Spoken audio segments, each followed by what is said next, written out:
Hello everyone. आज का जो हमारा टॉपिक होगा इसके अंदर हम डिस्कस करेंगे सेक्शन 300 को, मर्डर।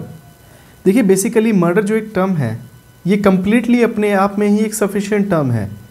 इसे हम एक अलग से टर्म पढ़ते हैं लेकिन इसको हमें अलग से नहीं पढ़ना, इसे हमें सेक्शन 299 के साथ हमें कॉन्ट्रास्ट करके पढ़ना है। क्योंकि 299 के साथ इसे इसलिए पढ़ना है क्योंकि 299 जो है वो एक जीनस टर्म है। जीनस कैसे? क्योंकि उसके अंदर जो 3 पॉइंट्स हमने दिए गए हैं हमें 299 के अंदर स्टार्टिंग में, जो कि मैं पिछली वीडियोस में डिस्कस कर चुका हूं सेक्शन 299 की। अगर आपने नहीं देखी है तो उसका लिंक डिस्क्रिप्शन में है, तो सबसे पहले आप उस वीडियो को ज़रूर देखें क्योंकि उसी वीडियो के समझने के बाद आपको ये वीडियो कम्प्लीटली आज समझ आएगी। तो देखिए जो सेक्शन 299 है वो डील करता है हमारा कल्पेबल होमिसाइड से, और जो हमारा 300 है वो डील कर रहा है मर्डर से। तो मर्डर से हमारा यहाँ पर कम्प्लीटली अंडरस्टैंडिंग ये आती है कि मर्डर जो कि बिल्कुल एक ठीक टर्म है, लेकिन इसे हमें कैसे पढ़ना है कि culpable homicide amounting to murder. इसे आप समझने के लिए ज़रूर याद रखें क्योंकि जो हमारा सेक्शन 304 है वो डील करता है culpable homicide not amounting to murder. तो क्वेश्चन ये आता है कि culpable homicide amounting to murder क्या होगा, वो सेक्शन 300 है। तो इसलिए मैंने आपको बताया इसे समझने के लिए ऐसे पढ़ें, culpable homicide amounting to murder. देखिए जो सेक्शन 300 है इसे समझने के लिए सबसे पहले मैं आपकी स्क्रीन पर एक ग्राफ शो कर रहा हूँ, एक चार्ट है। इस चार्ट को एक बार अपनी नोटबुक में ज़रूर ड्रॉ कीजिए। सबसे पहले देखिए जो ये चार्ट है, इस चार्ट के अंदर ये जो मैंने डायग्राम बनाया है ये एक इस फॉर्म में मैंने आपको बना के दिया है ताकि आपको ये समझ आ जाए कि जो सेक्शन 299 और 300 है ये इंटरलिंक कैसे होंगे, कि इनके बीच का डिफ्रेंसिएशन क्या है। उस डिफ्रेंसिएशन को समझना बहुत ज़रूरी है आपके लिए। तो चलिए स्टार्ट करते हैं। सबसे पहले देखिए जो मैंने इसके अंदर 3 पॉइंट्स ड्रॉ किए हैं, A, B एंड C। इसके ऊपर लिखा है सेक्शन 299 और उसके आगे एक बॉक्स सा बनाया है टेढ़ा मेढ़ा, उसके ऊपर मैंने क्या लिख दिया, सेक्शन 300। तो जो वो डायग्राम है आप स्क्रीन पर अपनी देख रहे हैं, इसमें मैंने 299 के अंदर तो लिख दिए 3 पॉइंट्स A, B, C करके, और जो सेक्शन 300 है उसके अंदर मैंने आपको लिख के दिए 4 पॉइंट्स। लेकिन आप देखिए इस डायग्राम में मैंने आपको शो किया है एक एरो जो कि कहाँ जा रहा है, एक एंटर कर रहा है उस बॉक्स के अंदर तीनों पॉइंट्स में से। तो जो फर्स्ट पॉइंट है सबसे पहले देखिए, फर्स्ट पॉइंट क्या लिखा है, ब्लैक। ब्लैक मीन्स मर्डर, क्योंकि कल्पेबल होमिसाइड जो है एक जीनस है, मैं आपको पहले बता चुका हूँ। और इसका जो फर्स्ट पॉइंट है ये क्लियर करता है ब्लैक पनिशमेंट से। ब्लैक पनिशमेंट का क्या मतलब हुआ, ब्लैक पनिशमेंट का मतलब हुआ मर्डर से। तो देखिए ये लिखता है cause death with intention of causing death.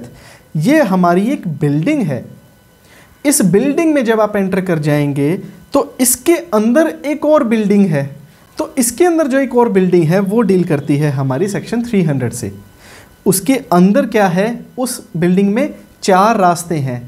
उन 4 वेज को आप एंटर कैसे करेंगे, 300 के अंदर जाने के लिए कल्पेबल होमिसाइड को इन रास्तों से जाना पड़ेगा। वो रास्ते क्या हैं, वो 4 रास्ते हैं। 4 रास्ते कहाँ दिए हैं, सेक्शन 300 के अंदर। सेक्शन 300 के अंदर 4 पॉइंट्स दिए गए हैं हमें। देखिए सबसे पहला फर्स्टली करके दिया है, सेकेंडली, थर्डली एंड फोर्थली। ये सारे के सारे पॉइंट्स हमारे ये डील करते हैं मर्डर से। तो चलिए पहला मैंने आपको बताया ब्लैक। ब्लैक के लिए डायरेक्टली वो सीधा एंटर कर गया क्योंकि वो क्या बात करता था, intention to cause death. Clearly एक लाइन है, कोई कन्फ्यूजन नहीं है, बेरेट को रीड करेंगे। यहाँ लिखता है if the act by which the death is caused is done with the intention of causing death.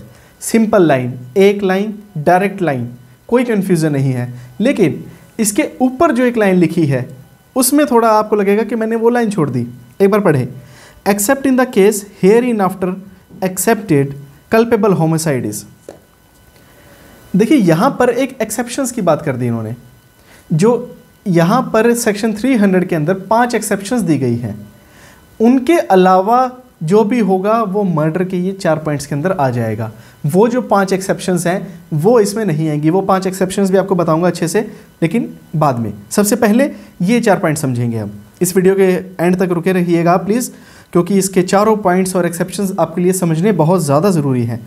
एक बात ज़रूर सुनिएगा फ्रेंड्स, जो अभी तक यहाँ तक वीडियो सुन चुके हैं मेरी, कि अगर आपने ये 2 वीडियोस 299 और 300 की ये कम्प्लीटली मेरी सुन ली और इसके नोट्स बना लिए, तो आप ये समझिएगा कि आप हाई कोर्ट के एडवोकेट से ऊपर हैं। क्योंकि ये जो नॉलेज मैं आपको शेयर कर रहा हूँ ये बहुत ही ज़्यादा डेप्थ की नॉलेज है। मैंने बहुत ज़्यादा सोर्सेस से स्टडी करके इसे अपने नोट्स बनाए हैं और आपको ये सारी बातें मैं बता रहा हूँ। तो इसे आप ज़रूर सुने, एक बार कंप्लीटली सुने इस वीडियो को, थोड़ी लंबी बेशक हो लेकिन आपका ही बेनिफिट है। तो चलिए फर्स्ट पॉइंट क्या बताया था मैंने, if the act by which the death is caused is done with the intention of causing death. सबसे पहला पॉइंट क्लियर, सीधा एंटर कर गया, क्लॉज ए सेम है 299 के पॉइंट 1 से। दूसरा मैंने क्या लिखा है, dark grey, intention causing harm, लेकिन यहाँ पर क्या था 299 के अंदर लाइकली, लेकिन यहाँ पे 299 के अंदर लाइकली था, तो यहाँ जब ये 300 में एंटर होगा तो इसके सेम इंग्रेडिएंट्स नहीं होंगे, तो उसके दो अलग इंग्रेडिएंट्स होंगे जो कि क्या है, सेकेंडली एंड थर्डली।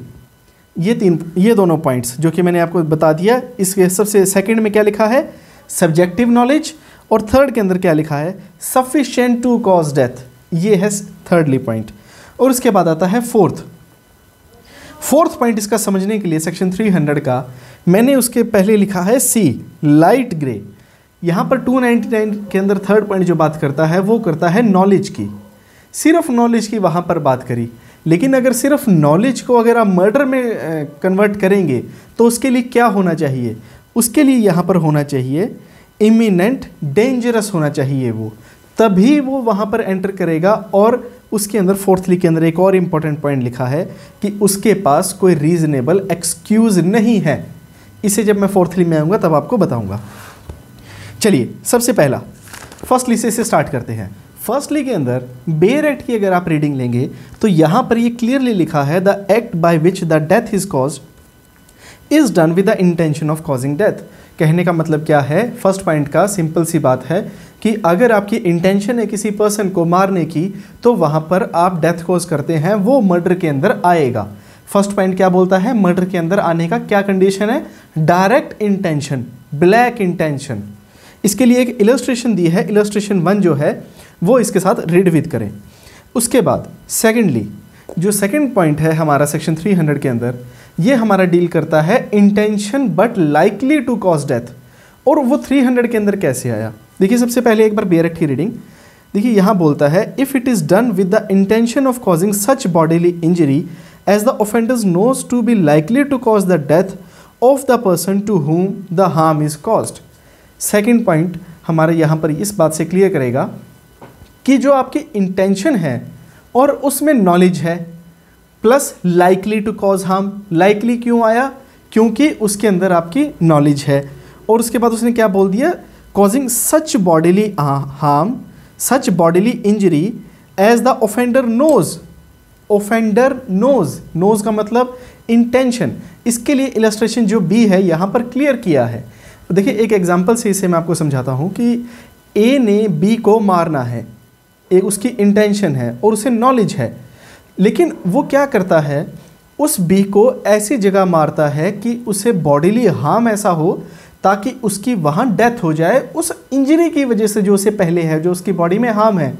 कैसे कि मान लीजिए किसी का लीवर एनलार्ज्ड है और वहाँ पर वो लीवर एनलार्ज्ड में उसे मारता है, किक या पंच मारता है एक, तो वहाँ पर उसे क्या होता है, उसका लीवर बर्स्ट हो जाता है, लीवर फटने की वजह से उसकी वहाँ पर डेथ हो गई। तो वो क्या हुआ, वो एक मर्डर बन गया, क्योंकि वहाँ उसकी इंटेंशन क्या थी, उसे हार्म पहुँचाना, ऐसा कि उसे बॉडी इंजरी हो जाए और उसकी वहाँ पर डेथ हो जाए। लेकिन यहाँ देखिएगा ये अलग पॉइंट क्यों बनाया, इसका मेन मकसद क्या है, इसका मोटिव ये है कि जो उसने इंजरी पहुंचाई है वो एक जनरल अगर पर्सन को पहुंचाई जाए तो उसे कुछ नहीं होगा, लेकिन अगर किसी ऐसे पर्सन को उसने इंजर किया जिससे वो प्रॉब्लम है और उसकी वहाँ पर इंटेंशन है और उसे नॉलेज भी है कि वो ऐसा एक्ट करेगा कि हाँ उसे मैं यहाँ पर किडनी में मारूंगा, लीवर उसका एनलार्ज्ड है, लीवर पे एक बार मैं हर्ट करूँगा तो वो उसकी वहाँ पर डेथ हो जाएगी, तो वहाँ पे उसे मर्डर के अंदर पनिशमेंट दी जाएगी। तो ये हुआ हमारा सेकेंडली। उसके बाद थर्डली, जो थर्डली है हमारा गाइस सेक्शन 300 का, ये काफ़ी ज़्यादा कंट्रोवर्शियल रहा क्योंकि इसके ऊपर कोई क्लियर वो नहीं आया था व्यू कि इसका बेसिकली मतलब क्या है। तो इसके ऊपर एक बहुत ही ज़्यादा लैंडमार्क जजमेंट आई थी, वो थी Varsha Singh versus state of Punjab की 1958 की सुप्रीम कोर्ट की। इसने यहाँ पर क्लियर किया था कि इस जो थर्ड क्लॉज है इसका मतलब क्या है। और जो ये 1958 की गाइस जजमेंट थी सुप्रीम कोर्ट की, ये बहुत ज़्यादा आगे फर्दर केसेस में भी कोट की गई, जैसे कि जिसमें से कुछ केस हैं Chacko versus state of Kerala का 2004 का, और Shankar Narayan Bhandolkar versus state of Maharashtra 2004 का था ये भी, और Thangaiah versus state of Tamil Nadu 2005 का। और भी बहुत सारे केसेस हैं जिनके अंदर ये कोट किया गया। इनके अंदर बेसिकली क्या बताया गया कि जो सेक्शन 300 का थर्डली पॉइंट है, इसके अंदर हमारे 2 पार्ट्स हैं। देखिए बेयर एक्ट में देखिएगा, सबसे पहला पार्ट मैं आपको बता रहा हूँ, ये लिखते हैं it is done with the intention of causing bodily injury to any person. एक ये टर्म है, ये हुआ पहला पॉइंट। और दूसरा पॉइंट क्या बताया, the bodily injury intended to be inflicted is sufficient in the ordinary course of nature to cause death. पहले पॉइंट के अंदर इंटेंशन को अंडरलाइन कर लें और दूसरे के अंदर सफिशिएंट को अंडरलाइन कर लें। ये इन दोनों वर्ड्स की यहाँ पर इंपॉर्टेंस है। जो मैंने आपको पहला पॉइंट बताया जो कि डील करता था intention of causing bodily injury to any person, देखिए ये बात करता है सब्जेक्टिव नॉलेज से, ये एक सब्जेक्टिव व्यू पॉइंट है।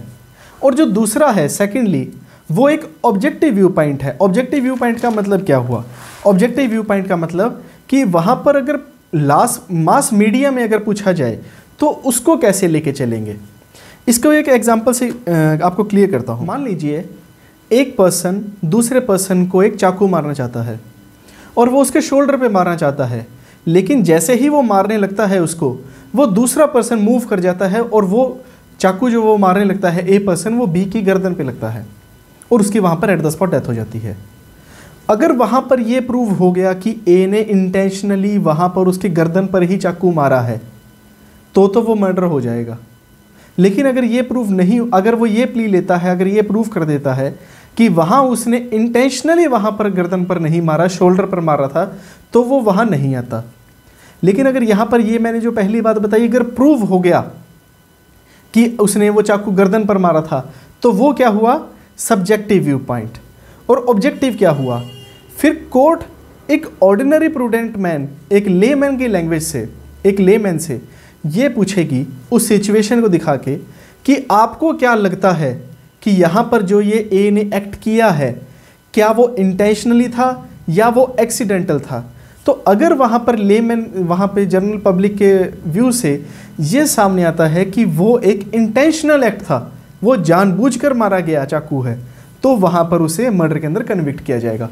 तो आई होप कि आपको ये थर्ड पॉइंट जो है बहुत ही ज़्यादा कॉम्प्लिकेटेड था, इसे एक हमारी सुप्रीम कोर्ट की जजमेंट जो मैंने आपको बताई थी वर्षा सिंह की, स्टेट ऑफ पंजाब की, इसने हमें यहाँ पर इस बात के लिए क्लियर किया था। नेक्स्ट पॉइंट, फोर्थली, जो हमारा फोर्थ पॉइंट है यहाँ पर, ये डील करता है नॉलेज से।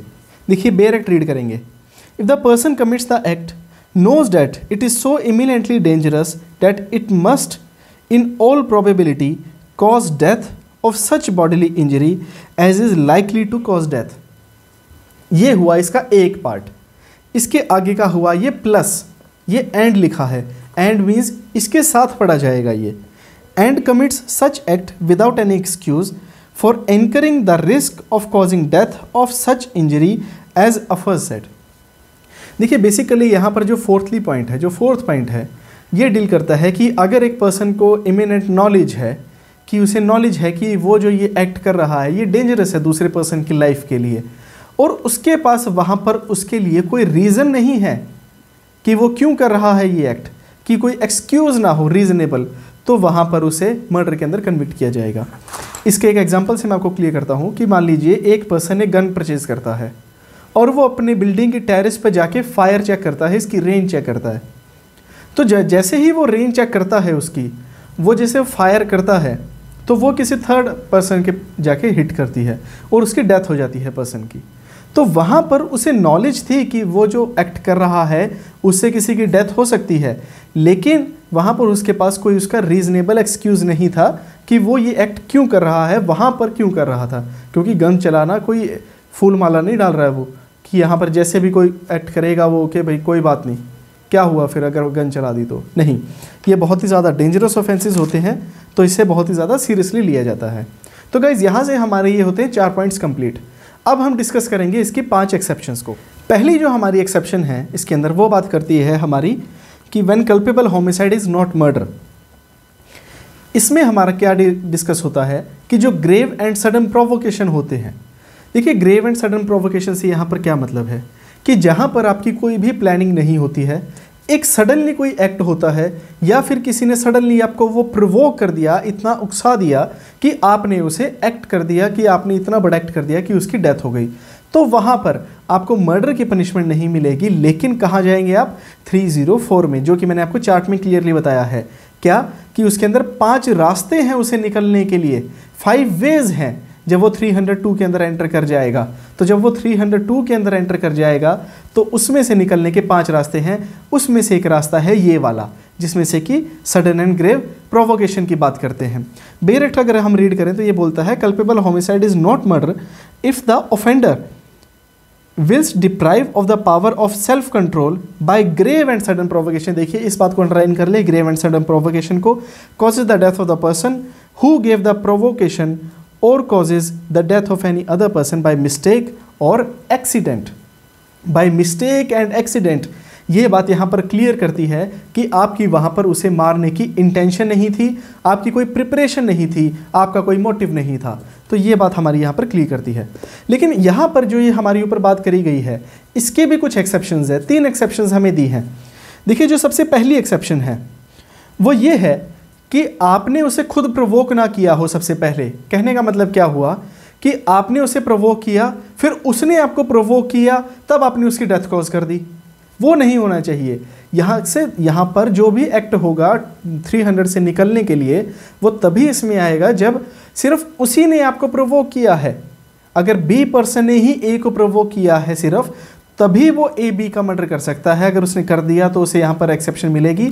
लेकिन अगर ए ने यहाँ पर बी को प्रोवोक किया, फिर बी ने ए को प्रोवोक कर दिया और ए ने फिर बी का मर्डर कर दिया, तो वो यहाँ पर इस एक्सेप्शन में नहीं आएगा। इस बात का ज़रूर ध्यान रखें। सेकंड पॉइंट, जो सेकंड एक्सेप्शन है वो भी बहुत इंपॉर्टेंट है यहाँ पर। देखिए ये जो पॉइंट है ये हमें क्लियर करता है कि अगर कोई पब्लिक सर्वेंट वहाँ पर काम कर रहा है, अगर वो कोई मान लीजिए लीगल एक्ट कर रहा है, जो भी पब्लिक सर्वेंट है वो लीगल एक्ट कर रहा है और उससे आप प्रोवोक हो गए और आपने कोई ऑफेंस कर दिया, तो वो इसके अंदर आपको बेनिफिट नहीं मिलेगा।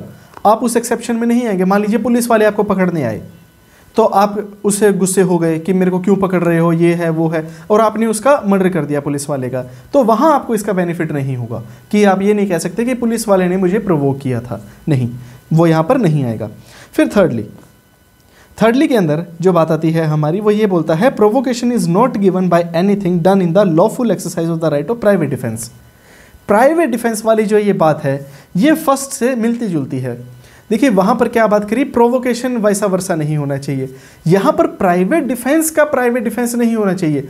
मान लीजिए कोई पर्सन प्राइवेट डिफेंस कर रहा है और और दूसरे ने प्राइवेट डिफेंस में ही वो एक्ट कर दिया, दोनों ने आपस में प्राइवेट डिफेंस में हो गया। प्राइवेट डिफेंस का प्राइवेट डिफेंस नहीं होना चाहिए। मुझे लगता है कि आप ये बात टर्म समझ पा रहे हैं कि कोई प्राइवेट डिफेंस अपना कर रहा है और दूसरा उस प्राइवेट डिफेंस का भी प्राइवेट डिफेंस कर रहा है, तो वहाँ पर उसका बेनिफिट नहीं मिलेगा। चलिए अब हम डील करते हैं हमारी एक्सेप्शन 2। जो हमारी एक्सेप्शन 2 है, इसकी अगर आप बेरेक्ट रीडिंग ले, स्क्रीन पे भी आपको शो हो रही होगी, आपको बेरेक्ट रीडिंग वहाँ से ले सकते हैं प्रॉपरली। देखिए ये जो एक्सेप्शन 2 है, बेसिकली ये हमारी बात करती है कि आपने जो है अपना प्राइवेट डिफेंस का जो राइट है वो एक्सीड कर दिया। उसे अगर आपने एक्सीड कर दिया है प्राइवेट डिफेंस को, तो वहाँ पर आपको इसका बेनिफिट मिल जाएगा। इसमें सबसे पहला क्वेश्चन क्या आता है? देखिए सबसे पहला क्वेश्चन ये आता है कि आपका वहाँ पर प्राइवेट डिफेंस होना चाहिए। राइट ऑफ प्राइवेट डिफेंस अगर होगा आपका, तभी आपको वहाँ पर इसका बेनिफिट मिलेगा। ये डिटर्मिनेशन करना बहुत ज़रूरी है कि आपका वहाँ पर राइट ऑफ प्राइवेट डिफेंस सबसे पहले हो।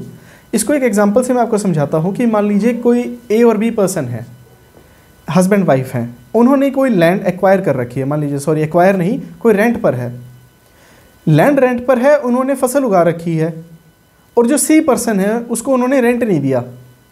रेंट ना पे करने की वजह से सी पर्सन क्या करता है, आके उनकी फसल काटता है, और जो ए और बी पर्सन है, हस्बैंड एंड वाइफ, वो उसको क्या करते हैं, ग्रीवियस हर्ट पहुंचा देते हैं। राइट ऑफ प्राइवेट डिफेंस को ज़्यादा एक्सीड करते हुए वो क्या करते हैं, उसकी डेथ कॉज कर देते हैं।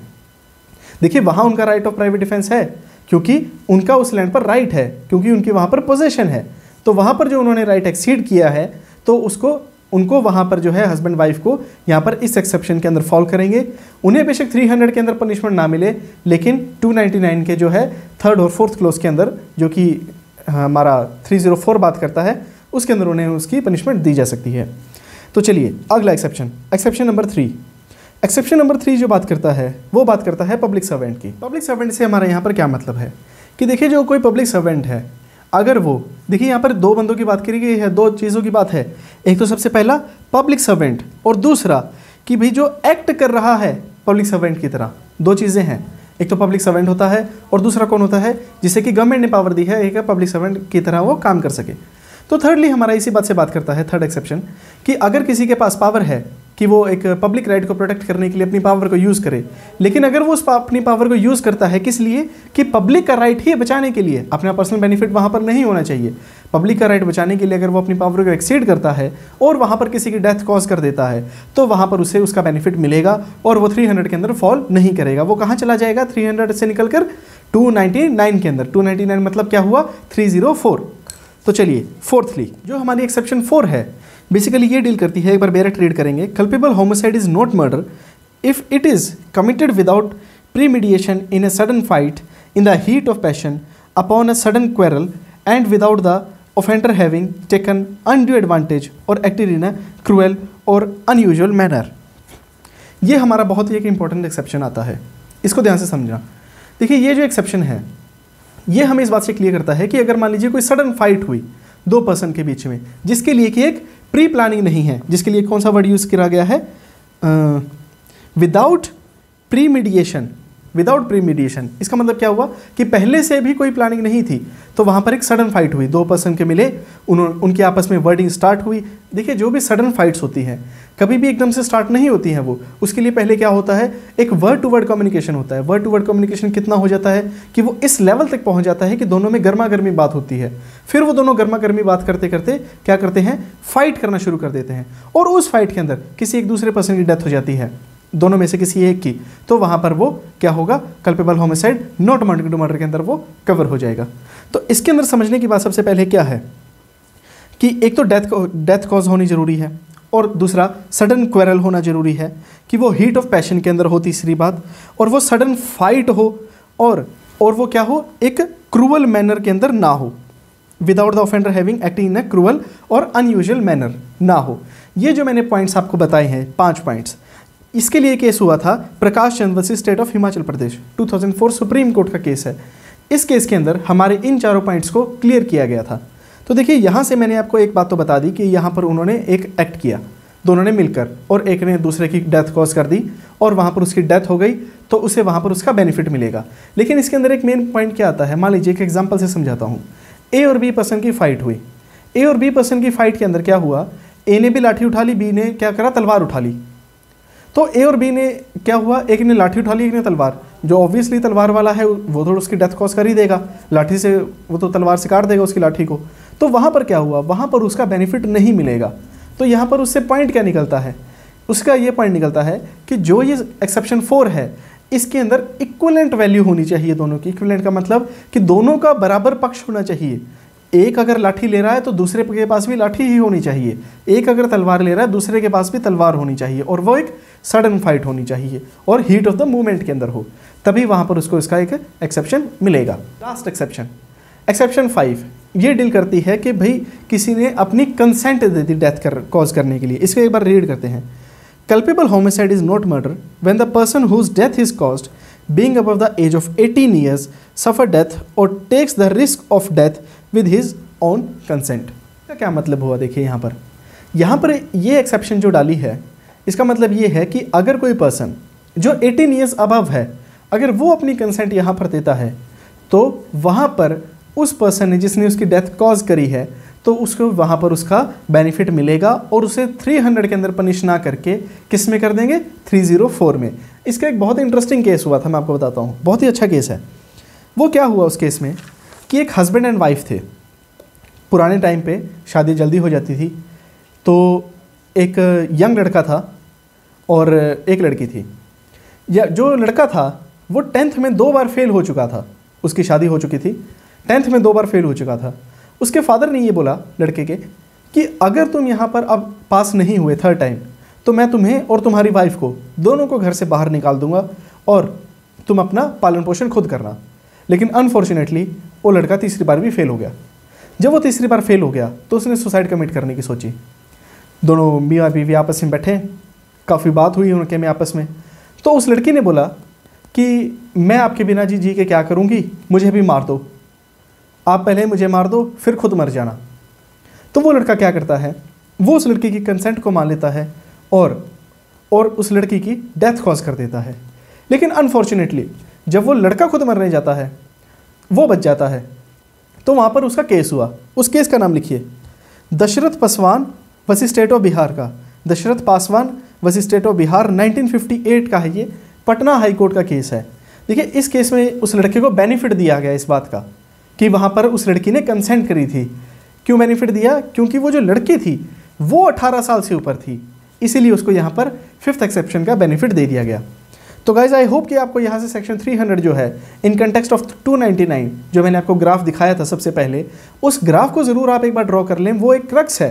वो क्या शो करता है हमें बेसिकली कि जो सेक्शन 299 के 3 पॉइंट्स और जो सेक्शन 300 के 4 पॉइंट्स, उन 3 पॉइंट्स को 300 के आप एंटर कैसे करेंगे और उस एंटर होने के बाद क्या क्लॉजेज हैं आपके पास, क्या पॉइंट्स हैं उसमें से बाहर आने के। तो गाइज अगर आपको ये वीडियो पसंद आई है तो इसे लाइक ज़रूर करें और अपनी फैमिली और फ्रेंड्स के साथ इसे शेयर ज़रूर कीजिएगा और नए हैं तो चैनल को सब्सक्राइब ज़रूर कर लें। Thank you so much, bye bye, take care.